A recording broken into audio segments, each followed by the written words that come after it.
In Mexico City, that's where tens of thousands of people are expected to gather shortly for a march to commemorate the state massacre of over 300 people during a student protest in 1968 in Tlatelolco Square. Now, this year's march will hold special significance as the marchers will also remember the 43 forcibly disappeared students from the Ayotzinapa Teachers Training College. Now, in an apparent sign of concern that violence could erupt later in the day, security forces carried out unprecedented exercises simulating disturbances earlier this week.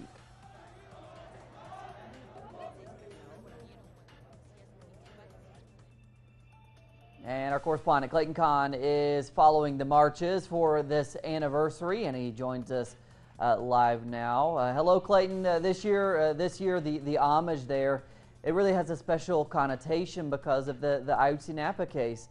It was precisely the Ayotzinapa students were preparing to go to the Capitol to commemorate the other massacre when they were attacked. Is that right? That is completely true. And what else can you tell us about these marches that are planned, Clayton? Well, Cody, it's really interesting.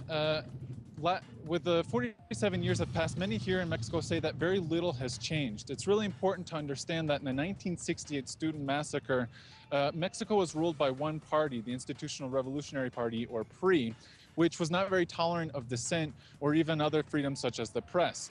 Now, although the PRI lost in the year 2000, ending 71 years of rule, it has come back with the current administration of Enrique Peña Nieto, and social and civil organizations, rights organizations have denounced this administration specifically for going after the press and dissent.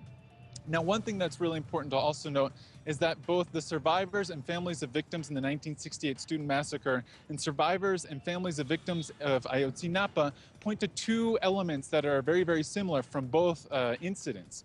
That you had security forces, whether that be the police or the military, carry out extrajudicial murders, as well as the forced disappearance, as well as illegal organizations. In the case of the 68 student massacre, you had a paramilitary organization that participated in the massacre that was aligned with the government. And in Ayotzinapa, you had organized crime members. Now, the thread that has sort of connected these two, that the families say, is impunity. Now, in 68, not one of those responsible has actually faced jail time. And as we know with the Ayotzinapa case, 111 people have been detained, but not one of them is facing formal charges of forced disappearance or extrajudicial murders. And Clayton, we're hearing about what's been called the tremendous deployment of security forces this year around the commemoration. So what are the chances we might expect some unusual violence there in the marches? Well, it's interesting. Earlier this week, Mexico City riot police were performing exercises in the historic center, the area where the march is to pass later today. But earlier today, Mexico City authorities, as well as the federal police, announced that they were not going to deploy those riot police. In previous years, when they deployed riot police, tensions have risen, usually violence breaks out. But the organizers of this year's march, the 68 committee, who are actually survivors of the 1968 student massacre, have pleaded with the authorities, have called the authorities, and have called their own organizations and other organizations, student organizations, social organizations, and social society and civil society as a whole, to not fall into provocations and to not provoke violence.